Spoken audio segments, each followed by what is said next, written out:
Hello students, एक बार फिर से स्वागत है हमारे YouTube channel maths means Vipin sir में। देखिए, आज की वीडियो में क्लास 11th के लिए स्ट्रेट लाइन लेकर के आए, सरल रेखा। बहुत ही अच्छा टॉपिक है, बहुत ही अच्छा टॉपिक है, तो बहुत गौर से देखेंगे। देखिए, स्ट्रेट लाइन, स्ट्रेट लाइन,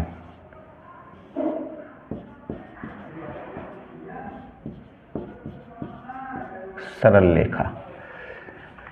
देखिए, limit and derivatives last video में समाप्त हुआ था और आज के वीडियो में स्ट्रेट लाइन।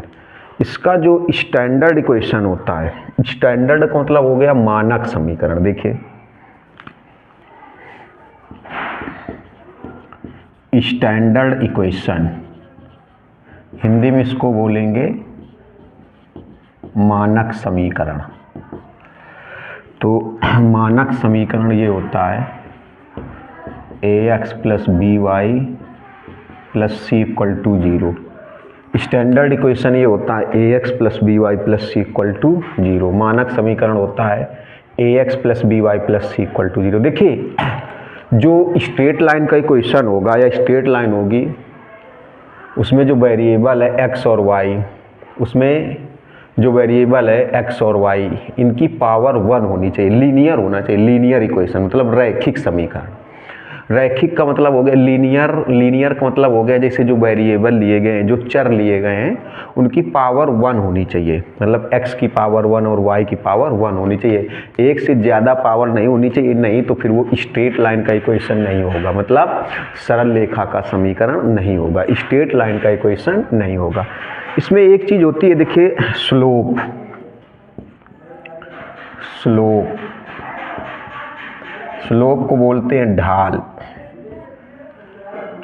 स्लोप या ढाल इसी में फिर कह सकते हैं, प्रवणता भी इसी में आ जाती है। स्लोप, ग्रेडियंट भी कह सकते हैं। देखिए, ग्रेडियंट, प्रवणता। देखिए, जैसे ये मान लीजिए ओरिजिन है, थोड़ा गौर से देखेंगे तो बढ़िया समझ में आएगा। इसके 3 कॉन्सेप्ट बताते हैं स्लोप के। स्लोप के थोड़ा सा देखिएगा, 3 कॉन्सेप्ट हैं। कैसे? पहला कॉन्सेप्ट समझिएगा, स्लोप के 3 कॉन्सेप्ट हैं। आपको तो कौन सा कॉन्सेप्ट यूज होगा, देखिए वो तो क्वेश्चन के अकॉर्डिंग पता चलेगा स्लोप का कौन सा कॉन्सेप्ट यूज होगा।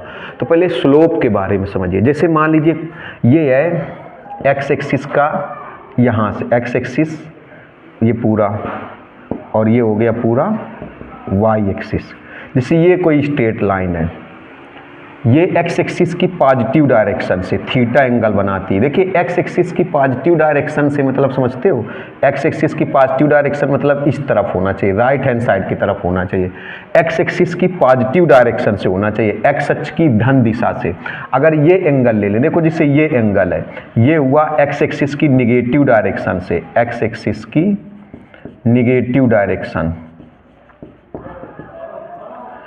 ये है एक्स एक्सिस की निगेटिव डायरेक्शन, मतलब एक्स अक्ष की ऋण दिशा से। ये एंगल कहाँ से है?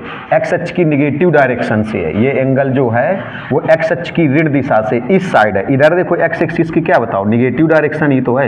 इधर एक्स एक्सिस की क्या है? निगेटिव डायरेक्शन है, एक्स एक्सिस की निगेटिव डायरेक्शन। और इधर क्या, ये देखिए, ये एक्स एक्सिस की पॉजिटिव डायरेक्शन, एक्स एक्सिस की पॉजिटिव डायरेक्शन है, ये पॉजिटिव डायरेक्शन से है। मतलब इसको हिंदी में क्या बोलेंगे, ये वाला जो एंगल है ये स्ट्रेट लाइन है, ये स्ट्रेट लाइन है, सॉरी स्ट्रेट लाइन मतलब स्ट्रेट ही होगी, टेढ़ी मेढ़ी नहीं होगी, लहराती हुई नहीं होगी। देखिए, तो ये वाला जो एंगल, जैसे मान लो सपोज करो ये अल्फा है, थोड़ा गौर से देखिएगा, बहुत इसके 3 कॉन्सेप्ट समझने हैं। तो ये वाला जो एंगल है ये एक्स एक्सिस की पॉजिटिव डायरेक्शन से है, मतलब स्ट्रेट लाइन का है। सरल रेखा का एक कोण कहाँ से? एक्स अक्ष की धन दिशा से है, मतलब इस साइड का, राइट साइड का जो एंगल होगा, राइट हैंड साइड का, वो पॉजिटिव डायरेक्शन से होगा। जो इस साइड का होगा वो निगेटिव डायरेक्शन से होगा। वो एक्स एक्सिस की कहाँ से होगा? निगेटिव डायरेक्शन से होगा, एक्स एक्सिस की निगेटिव डायरेक्शन से होगा, एक्स एक्सिस की निगेटिव डायरेक्शन से होगा। ये एक्स एक्सिस की निगेटिव डायरेक्शन से होगा, एक्स एक्सिस की निगेटिव डायरेक्शन से होगा, ये एक्स एक्सिस की पॉजिटिव डायरेक्शन से होगा। अब देखिएगा, ये एक्स एक्सिस की पॉजिटिव डायरेक्शन से है, ये एक्स एक्सिस की निगेटिव डायरेक्शन से, तो आपको ये एंगल लेना होता है। इसी को हम लोग कह सकते हैं एंटी क्लॉकवाइज। क्यों? क्योंकि देखो एंटी क्लॉकवाइज क्यों हुआ, थोड़ा समझिएगा। एंटी क्लॉकवाइज मतलब समझते हो, वामावर्त, मतलब क्लॉक जिस साइड से चलती है उसका एंटी, उसका अपोजिट, उसकी उल्टी डायरेक्शन। देखिए तो एंटी क्लॉकवाइज जैसे ये है, ये एक्स एक्सिस है तो ऐसे लेना, ये वाला एंगल लेना है, ये वाला एंगल लेना, तो ये एंटी क्लॉकवाइज, एक्स एक्सिस से एंटी चलना पड़ेगा, एंटी क्लॉकवाइज चलना पड़ेगा। एक्स एक्सिस से इधर नहीं चल रहा है, अगर एक्स एक्सिस से इधर चले तो ये क्लॉकवाइज हो जाएगा, ये दक्षिणावर्त हो जाएगा।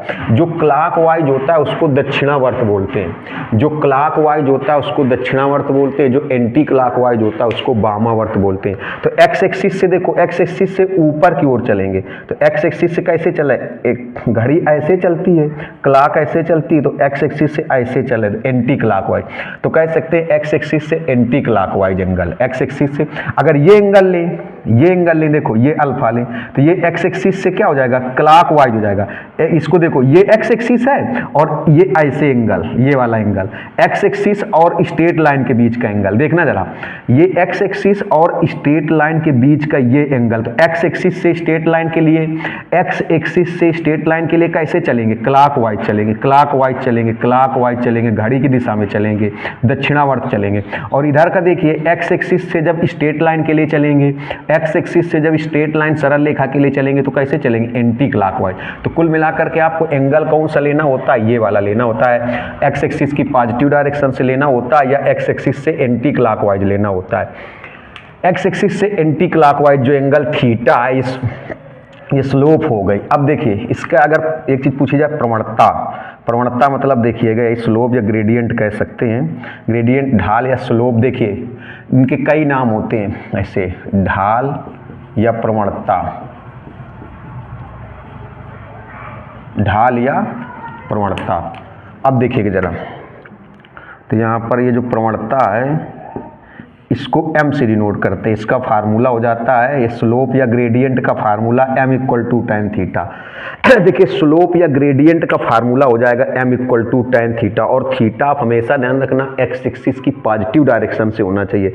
स्लोप या ग्रेडियंट, ढाल या प्रवणता, स्लोप या gradient m = tan theta, formula क्या हो जाएगा, m से इसको डिनोट करते हैं। देखिए हमने आपको बताया था इसके 3 कॉन्सेप्ट बताएंगे, लेकिन आप क्वेश्चन देख करके आपको, और ये थीटा जो एंगल है ये वाला एंगल होना चाहिए एक्स एक्सिस की पॉजिटिव डायरेक्शन से, एक्स एक्सिस की धन दिशा से होना चाहिए। m से इसको डिनोट करते हैं, तो m = अगर ये एंगल थीटा है तो m = क्या हो जाएगा, tan थीटा हो जाएगा। राइट साइड का एंगल होना चाहिए, या कह सकते हैं एक्स एक्सिस से एंटी क्लॉकवाइज होना चाहिए, एक्स एक्सिस से वामावर्त होना चाहिए, वामावर्त, दक्षिणावर्त नहीं। दूसरी चीज मान लीजिए, जैसे अलग अलग सिचुएशन पर अलग अलग फार्मूला होगा। जैसे ये कोई स्ट्रेट लाइन है, देखिए, चलिए ऐसा करते हैं, पहले इसका स्क्रीनशॉट ले लीजिए, जगह नहीं बची तब फिर बताते हैं आपको। स्क्रीनशॉट ले लीजिए, तब इसके 2 कॉन्सेप्ट स्लोप के और बताते हैं। स्लोप के 3 कॉन्सेप्ट हैं, स्लोप के 2 कॉन्सेप्ट और बताते हैं, स्क्रीनशॉट ले लीजिए। अब देखिए स्लोप या ग्रेडियंट का दूसरा कॉन्सेप्ट देखिए, स्लोप या ग्रेडियंट का दूसरा कॉन्सेप्ट देखिए, दूसरा कॉन्सेप्ट, एक कॉन्सेप्ट बता दिया। स्लोप या ग्रेडियंट के 3 कॉन्सेप्ट हैं, उनमें से कौन सा यूज होगा, तो क्वेश्चन की लैंग्वेज के हिसाब से आपको पता चल जाएगा कौन सा यूज होगा, क्वेश्चन की लैंग्वेज के हिसाब से। देखिएगा जरा गौर से, जैसे ये मान लीजिए कोई स्ट्रेट लाइन है, ये ओरिजिन है। अब कह दिया जाए कि ये स्ट्रेट लाइन 2 पॉइंट से पास होती है, 2 पॉइंट से पास होती है, इसका एंगल तो ये थीटा है, तो इसमें आप m = स्लोप = क्या लिख सकते हो, tan थीटा। ये एंगल एक्स एक्सिस की पॉजिटिव डायरेक्शन से होना चाहिए, मतलब ये राइट साइड का होना चाहिए। अगर स्ट्रेट लाइन इधर कर दी जाए तब भी एंगल ये वाला लेंगे, स्लोप निकालने के लिए, प्रवणता निकालने के लिए, ग्रेडियंट निकालने के लिए, ढाल निकालने के लिए ये एंगल लेंगे, ये इधर राइट साइड का, ये एंगल नहीं लेंगे, ये नहीं लेंगे, ये लिया जाएगा। चलिए जैसे कह दिया जाए कि स्ट्रेट लाइन 2 पॉइंट से पास होती है, एक पॉइंट है x1 y1 और एक पॉइंट है x2 y2। एक पॉइंट x1 y1 है और एक पॉइंट ये x2 y2 है। एक पॉइंट है x1 y1 और एक पॉइंट x2 y2 है। x1 y1 और x2 y2 ये 2 पॉइंट से क्या होती है, पास होती है लाइन। देखिए तो फिर यहाँ पर स्लोप के लिए हम लोग ऐसे लिख सकते हैं, स्लोप या ग्रेडियंट, स्लोप कह सकते हैं, ग्रेडियंट कह सकते हैं, इसी को हिंदी में ढाल या प्रवणता बोलते हैं, ढाल या प्रवणता बोलते हैं। देखिए तो यहाँ पर ढाल या प्रवणता, तब फार्मूला ये हो जाएगा m equal to y2 minus y1 upon x2 minus x1, ये हो जाएगा स्लोप। देखिए तो स्लोप का ये दूसरा कॉन्सेप्ट हुआ। अगर कोई भी स्ट्रेट लाइन, ये देखिए आप सब याद रखेंगे तो आपको पता चलेगा कौन सा कॉन्सेप्ट यूज होगा। अगर कोई स्ट्रेट लाइन एक्स एक्सिस की पॉजिटिव डायरेक्शन से थीटा एंगल रिप्रेजेंट करती है, अगर कोई स्ट्रेट लाइन, कोई भी सरल रेखा, और देखिए जो हिंदी मीडियम वाले हम आपको बार बार कहते हैं कि मैथ इंग्लिश में पढ़िए, इंटर के बाद जो मैथ आप पढ़ेंगे वो हिंदी में नहीं इंग्लिश में ही मिलेगी। तो अगर कोई स्ट्रेट लाइन एक्स एक्सिस की पॉजिटिव डायरेक्शन से थीटा एंगल रिप्रेजेंट करती है तो उसकी स्लोप कितनी हो जाएगी, tan थीटा हो जाएगी। उसकी स्लोप tan थीटा या प्रवणता या ढाल tan थीटा हो जाएगी।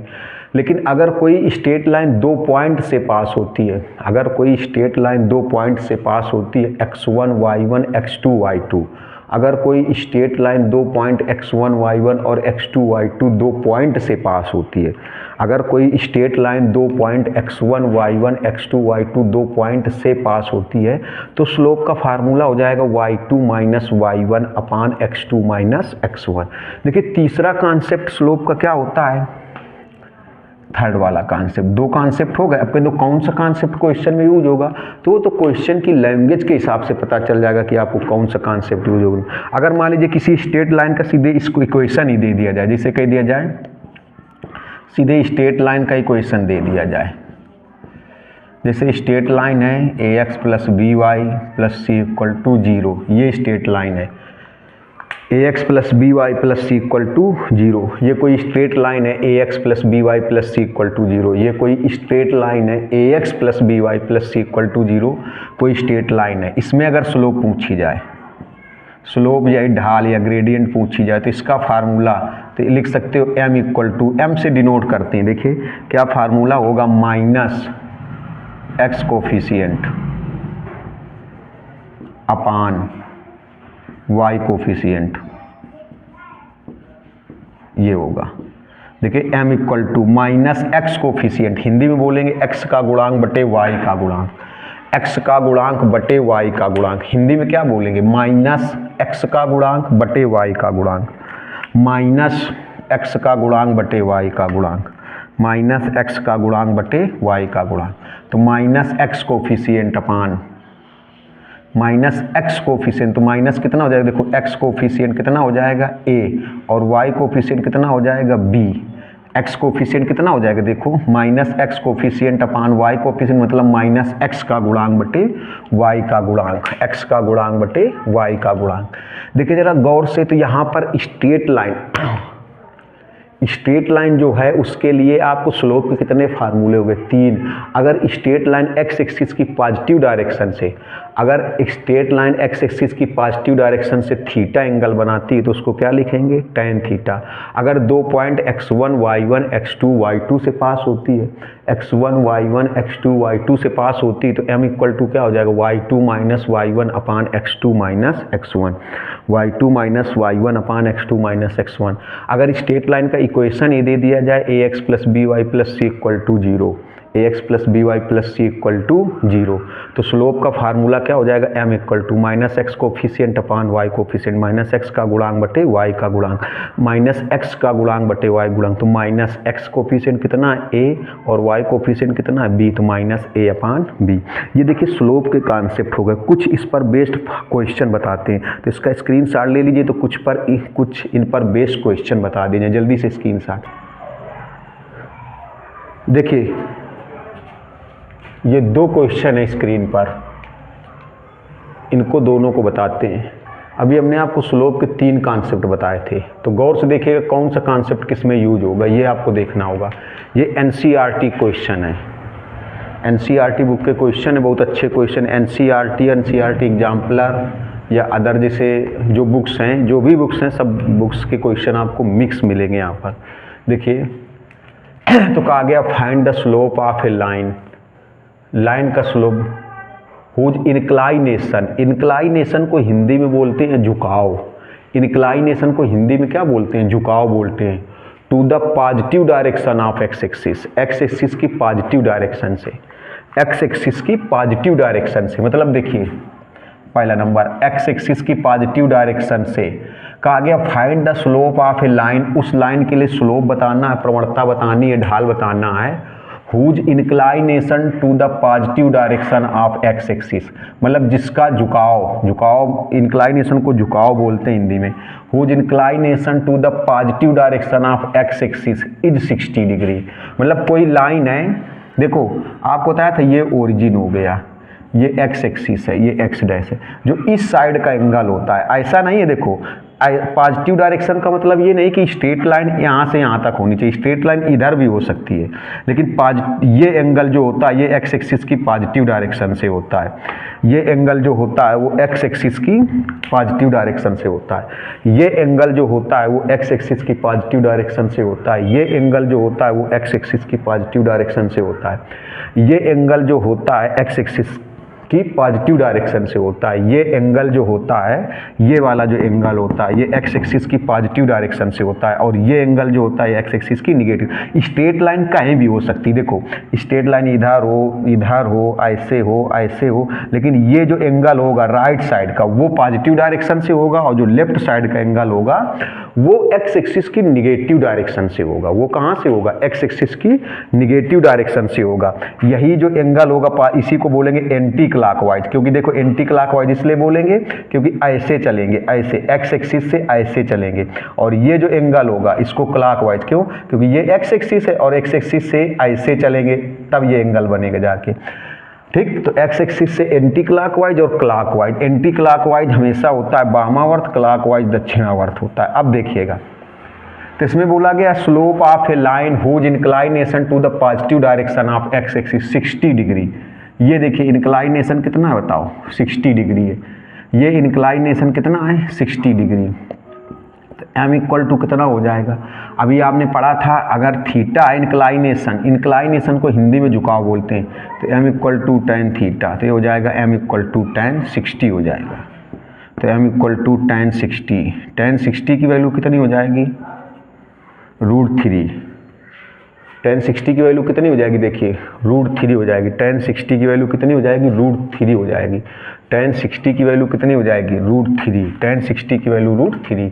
दूसरे में इंक्लाइनेशन 0 है, देखिए इंक्लाइनेशन 0 है, तो स्ट्रेट लाइन कहाँ पर होगी, इसी के ऊपर है होगी, इसी के ऊपर ही होगी, या 0 है तो इसके पैरेलल भी हो सकती है। देखिए आपको बता दें बहुत अच्छी चीज़, अगर इंक्लाइनेशन मतलब लाइन और एक्स एक्सिस के बीच का एंगल, हमेशा ध्यान रखिएगा, अगर स्ट्रेट लाइन और एक्स एक्सिस के बीच का एंगल 0 है तो लाइन या तो एक्स एक्सिस के पैरेलल होगी। देखो एंगल अगर कह दिया जाए लाइन, स्ट्रेट लाइन, भाई लाइन, ये बहुत अच्छी चीज़ समझ लीजिए, लाइन एंड एक्स एक्सिस मतलब एंगल बिटवीन, देखो अगर कह दिया जाए एंगल बिटवीन स्ट्रेट लाइन, बहुत अच्छी चीज़ पहले समझ लीजिए, straight line and x axis, angle between straight line and x axis, angle between straight line and x axis is 0।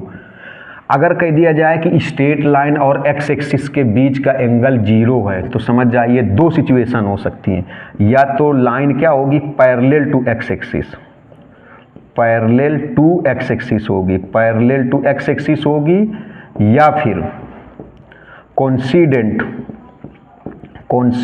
To X axis, coincident to X axis होगी। इसको हिंदी में बता रहे हैं।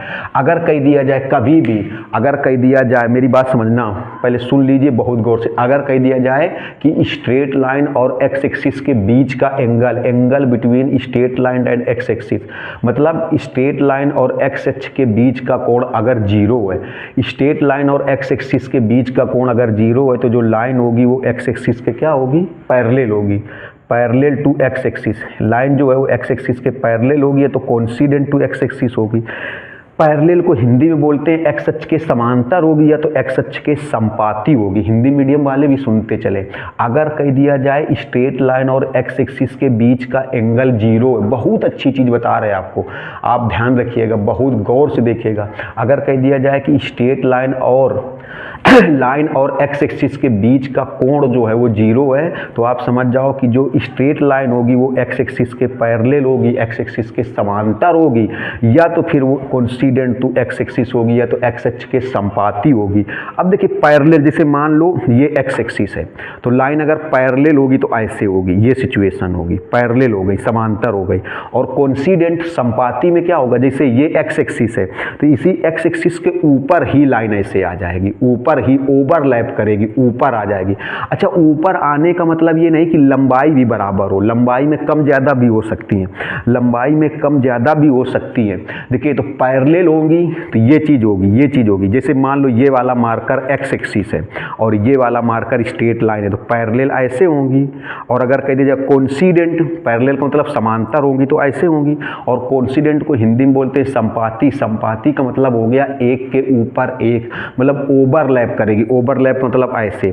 अब देखिए, एक के ऊपर एक का मतलब ये नहीं कि दोनों की लंबाई भी सेम होनी चाहिए, लंबाई सेम होने का कोई मतलब नहीं है, लंबाई मतलब लेंथ सेम होना जरूरी नहीं है। कोइंसिडेंट में, संपाती में लेंथ, लंबाई का सेम होना जरूरी नहीं, कम ज़्यादा लंबाई की भी होगी, लेकिन कोइंसिडेंट का मतलब हो गया ओवरलैप करेगी एक। ये चीज़ पैरेलल है और ये चीज़ क्या है, कोइंसिडेंट है, संपाती है। तो आप हमेशा ध्यान रखिएगा कि अगर angle between straight line and x axis, किसी भी लाइन और एक्स एक्सिस के बीच का एंगल, किसी भी लाइन और एक्स एक्सिस के बीच का एंगल, किसी भी लाइन और एक्स एक्सिस के बीच का एंगल अगर 0 है, किसी भी लाइन और एक्स एक्सिस के बीच का एंगल, अगर किसी भी लाइन और एक्स एक्सिस के बीच का एंगल अगर 0 है, किसी भी लाइन और एक्स एक्सिस के बीच का एंगल अगर 0 है, तो या तो लाइन एक्स एक्सिस के पैरेलल होगी और या तो लाइन एक्स एक्सिस की कोइंसिडेंट होगी, मतलब एक्स अक्ष के समांतर होगी या तो फिर एक्स अक्ष के संपाती होगी। और पैरेलल और कोइंसिडेंट हमने आपको समझा दिया कि समांतर और संपाती कैसे होता है। अब यहाँ पर जैसे ये बोला गया है एंगल 0 है, तो इसकी स्लोप कितनी होगी। देखिए, स्लोप क्या होता है, m equal to tan theta, तो m इक्वल टू हो जाएगा tan 0, तो tan 0 की वैल्यू कितनी हो जाएगी, 0 हो जाएगी। tan 0 की वैल्यू कितनी हो जाएगी, 0। तीसरी चीज़ देखिए, अब लाइन 150 का एंगल बना रही, जैसे मान लीजिए ये कोई लाइन है, ये 150 का एंगल बना रही एक्स एक्सिस की पॉजिटिव डायरेक्शन से। वो लाइन ऐसे भी हो सकती है, इधर हो सकता है 150, पॉजिटिव का मतलब अभी आपको बताया था कि एंगल इस साइड का रहेगा। लाइन कहीं भी हो सकती है, लाइन कहीं भी हो सकती है, ऐसे हो, ऐसे हो, ऐसे हो, ऐसे हो, लेकिन एंगल ये वाला रहेगा, ये वाला रहेगा, ये वाला रहेगा, राइट साइड का रहेगा। तो अब इसको देखिए जरा, तो अगर ये 150 का एंगल बना रहे तब स्लोप कितनी होगी, तो m इक्वल टू क्या होता है स्लोप के लिए, m equal to tan theta, तो m इक्वल टू tan 150। 150 की वैल्यू कैसे निकालोगे, इसको लिखोगे 90 प्लस 60, 90 प्लस 60। अब आपको पता है क्या होता है, देखिए tan 90 प्लस थीटा क्या होता है, माइनस काट थीटा। tan 90 प्लस थीटा होता है माइनस काट थीटा, तो m इक्वल टू कितना आ जाएगा, माइनस काट थीटा मतलब 60, और काट 60 की वैल्यू कितनी होती है, √3। काट 60 की वैल्यू कितनी होती है, √3 होती है। नहीं, गलत, काट 60 की वैल्यू होती है 1/√3। काट 60 की वैल्यू होती है 1/√3। काट 60 की वैल्यू √3, तो काट 30 की वैल्यू होती है, काट 60 की वैल्यू होती है 1/√3। ऐसे इसको निकाल लेंगे। देखो 120 जब रखेंगे तो यहाँ पर 120 आएगा, 120 को लिखोगे tan 90 प्लस 30, tan 90 प्लस 30 आएगा माइनस काट 30, माइनस काट 30, काट 30 की वैल्यू कितनी हो जाएगी, √3 हो जाएगी। काट 30 की वैल्यू √3 हो जाएगी। तो इसका स्क्रीनशॉट ले लीजिए, तो दूसरा वाला समझा दिया जाए, जल्दी से इसका स्क्रीनशॉट ले लीजिए, दूसरा वाला बताया जाए। अब देखिए ये जो क्वेश्चन है स्लोप, इसमें कौन सा फार्मूला लगेगा, कहा गया find the slope of a line which passes through 3, 2 and -1, 5। 3, 2 और -1, 5 से पास होती है, 3, 2 और -1, 5 से पास होती है, 3, 2 और -1, 5 से पास होती है। जैसे कोई भी लाइन है, देखिए ऐसे वो एक रफली सा फिगर देखिए, ये कहाँ से पास हो रही है, कहाँ से गुजर रही है, 3, 2 और -1, 5 से। Find the slope of a line, उस लाइन की ढाल बतानी, विच पासेस थ्रू, जो गुजरती है 3, 2 एंड -1, 5 से। तो इसमें हम लोग फार्मूला कौन सा लगाएंगे, अभी आपको बताया गया था, हमने क्या बताया था आपको, स्लोप के 3 कॉन्सेप्ट बताएं। और हमने कहा था कि आप 3 कॉन्सेप्ट में से आप देख लीजिएगा कि कौन सा कॉन्सेप्ट यूज होगा, 3 कॉन्सेप्ट में से कौन सा कॉन्सेप्ट यूज होगा। क्यों? क्योंकि अभी हमने बताया था कि वो तो क्वेश्चन से ही पता चलेगा कौन सा कॉन्सेप्ट यूज होगा। क्वेश्चन जिस हिसाब से दिया जाएगा उसी हिसाब से पता चल जाएगा कौन सा कॉन्सेप्ट यूज होगा। देखिए तो यहाँ पर कौन सा कॉन्सेप्ट यूज होगा, m इक्वल टू, इसमें 2 पॉइंट हैं x1 y1 x2 y2, तो हो जाएगा y2 minus y1 upon x2 minus x1। अब इसको हम लोग क्या समझेंगे, देखो इसको हम लोग समझेंगे x1 y1 x2 y2, x1 y1 x2 y2, x1 y1 x2 y2, तो y2 माइनस y1, देखिए y2 माइनस y1 तो 5 minus 2, 5 minus 2, y2 minus y1 तो 5 minus 2, 5 minus 2, x2 minus x1 minus 1 minus 3, m equal to ये हो जाएगा 3y minus 4, m equal to minus 3/4, तो m equal to कितना हुआ माइनस 3/4। है अच्छा क्वेश्चन कि नहीं, इसका स्क्रीनशॉट ले लीजिए। देखिए कुछ क्वेश्चन और बताते हैं, स्क्रीनशॉट जल्दी से ले लीजिए। देखिए ये कुछ क्वेश्चन स्क्रीन पर लिखे हुए हैं, ये आपको सॉल्व करने हैं। ये वैसे क्वेश्चन हैं जैसे अभी हमने आपको बताएं। कहा गया find the slope of line which make the angle with positive direction of X axis, with positive direction of X axis. मतलब एक ऐसी लाइन है जो एक्स एक्सिस की पॉजिटिव डायरेक्शन से -π/4, मतलब ये -45 हो जाएगा। देखिए एक चीज़ ट्रिग्नोमेट्री से आप हमेशा ध्यान रखिएगा कि जो tan माइनस थीटा होता है वो माइनस tan थीटा होता है, इसका आंसर -1 आएगा, 3π/4। ये रेडियन में है, इसको डिग्री में बदल लोगे आंसर ये आएगा, π/3 ये आंसर आएगा। फिर कहा गया है find the slope of a line which passes through, find the slope of a line which passes through, एक ऐसी लाइन का स्लोप बताना है जो इन दोनों पॉइंट से पास होती है, इससे भी पास होती है और इससे भी। तो कौन सा फार्मूला लगेगा, देखो ये formula m equal to y2 minus y1 upon x2 minus x1, x1 y1 x2 y2, answer ये आएगा। इसमें भी यही x1 y1 x2 y2, answer ये आएगा। नेक्स्ट वीडियो में आपको इसके बहुत सारे क्वेश्चन लेकर के आएंगे और इससे बड़ा वीडियो बनाएंगे। आज इतना ही रखते हैं, नमस्कार, धन्यवाद।